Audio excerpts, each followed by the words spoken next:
I'm curious, the Philippines, what did you think when you decided to answer that ad? I mean, did you know anything about the Philippines? No, I didn't think. I mean, I'm a pretty free-spirited guy, so I just kind of go wherever I think I should go and do kind of whatever I think I should do. And I was just so bored with living in America and specifically in LA with you know, the bureaucracy and how the whole machine works with Hollywood and the filmmaking thing. I was just like, let's do something different. So you had said yes to come onto the program, but you also said, hey, you know, can we talk about something else, you know, other than 20 Reasons I Dislike? So the redemption of Jimmy Sieczka starts today. All right. So tell us what you do specifically with Channel Fix. Can you let us know? Well, basically what I do is I assist all the filmmakers that are wanting to do stuff through our company. So they submit treatments, so I read through the treatments, I give suggestions, comments, and work with their budgets and say, yeah, well, you can, you know, shoot it this way, but you can also maybe shoot it a bit cheaper this way, and trying to make everything cost effective, but yet getting their projects done. You know, I do stuff like what we're doing right now is we shoot different, you know, episodes and series on various things. I did a documentary last Sunday on a gentleman that lives in Makati, and he basically converted his house into a 24-hour bookstore, which is amazing. So his house is literally a free public library to anyone and everyone. I've heard of this. I never heard of this, where people can come in and just... and it's his house. It's insane. He houses like 24 people, so it's almost kind of like you know, if you need a place to stay, you know, he rents it out, rooms and stuff. And then he has all this literature, and all these kids are coming around, and it was just like, it was like a breath of fresh air, you know, seeing that someone is just dedicating their life, making no money. You know, I asked him, I go, what role does the government have in this? He said, nothing. You know, here's a guy that's, you know, doing something extraordinary, and he has no help from the government whatsoever. You know, no funding. It's just word of mouth and people donating books, and then he's spreading the love. And you know what's great is that you get to show that, you know, to people all over the world. I mean, you know, you shoot something like that, and you know, you that's tell the beauty a of story. Channel Fix. We have a huge marketing team. When the site goes live, because it's in beta now, when it goes live in 2 months, we have a huge marketing team. So I mean, millions of people will see videos. It's that simple. So a lot of these videos are made by Filipinos also? Yeah, I mean, I would say the majority that you see on the website right now, 90% Filipinos. And what do you think of Filipino filmmakers? I mean, they're great. You've seen They're Hollywood, great. you've seen... I've seen tons of Filipino filmmakers. I mean, because again, I was teaching for 3 years at Bigfoot, so I was working with students nonstop, you know, critiquing their pictures, critiquing their shows, and it's amazing. Yeah, they're very talented.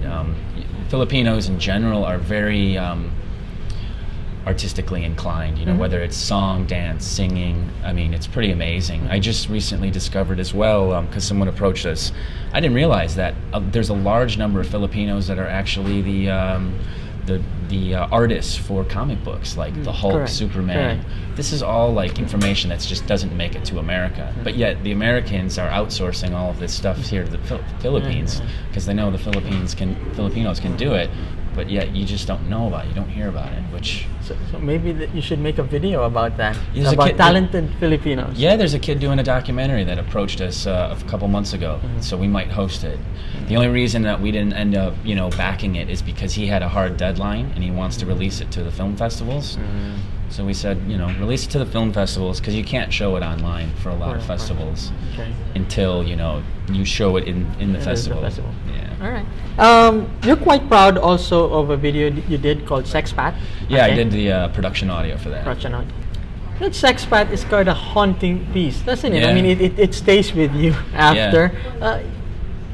You know, obviously you got to know a bit of that world, and it seems to me, watching that a lot of foreigners seem to treat the Philippines like a playground, isn't it? Yeah, I mean, it's quite sad. The filmmaker is Archie Brooksbank, a very good friend of mine. He's based in London, and that was kind of his little baby, his pet project.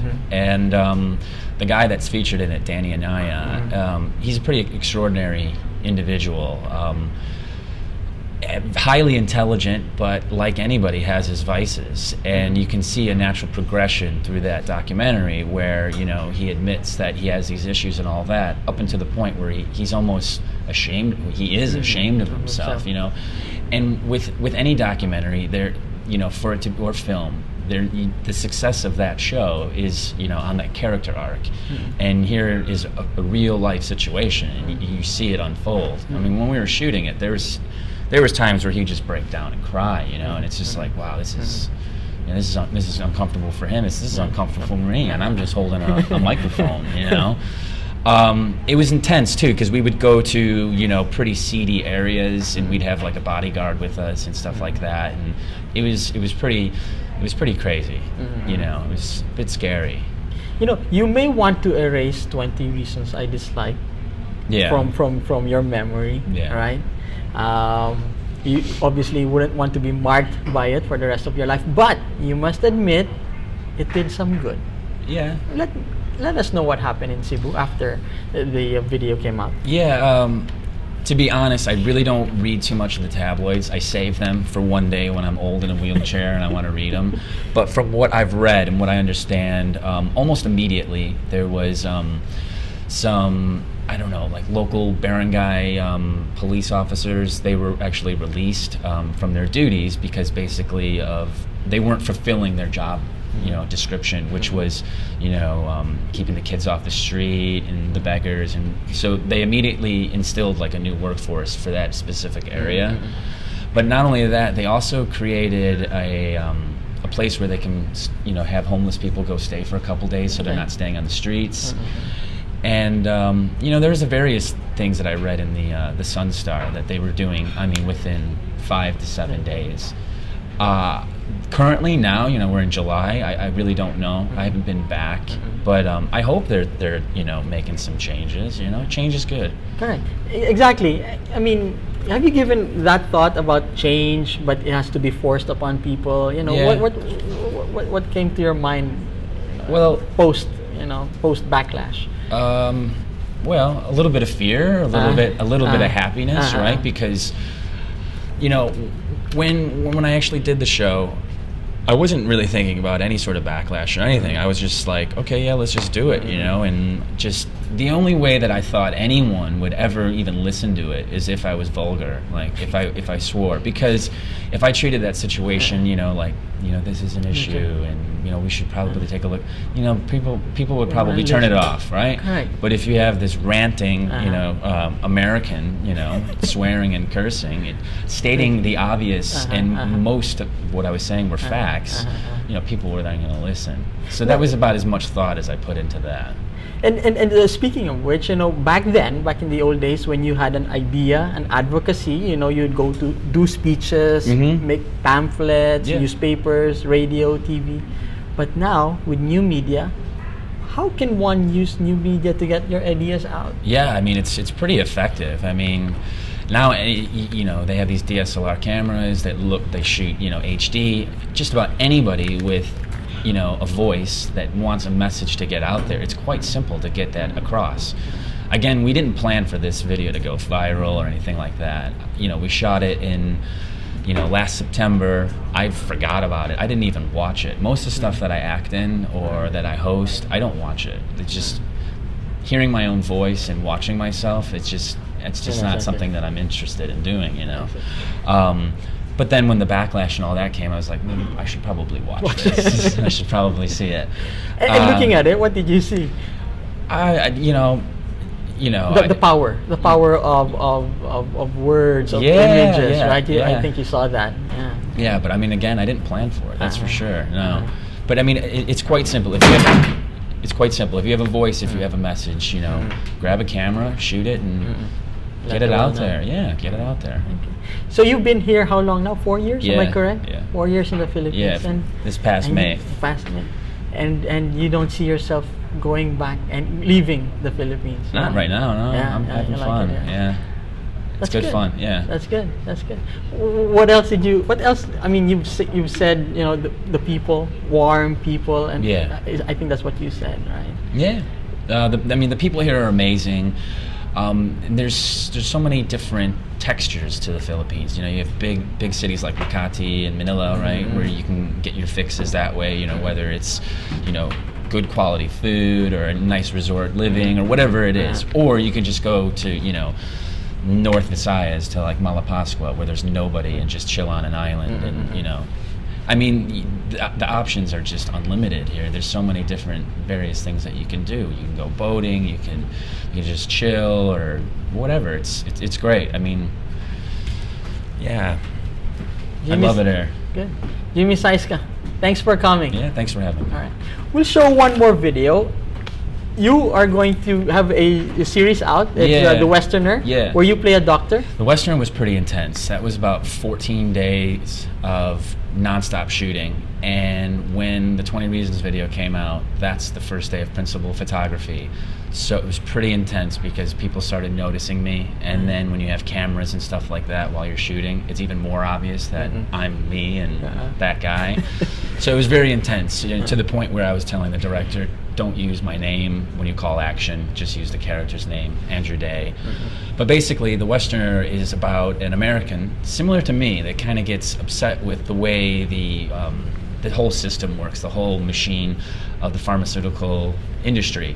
And he just gets tired of being a doctor in America, so he decides to come to the Philippines and work at a relief fund hospital.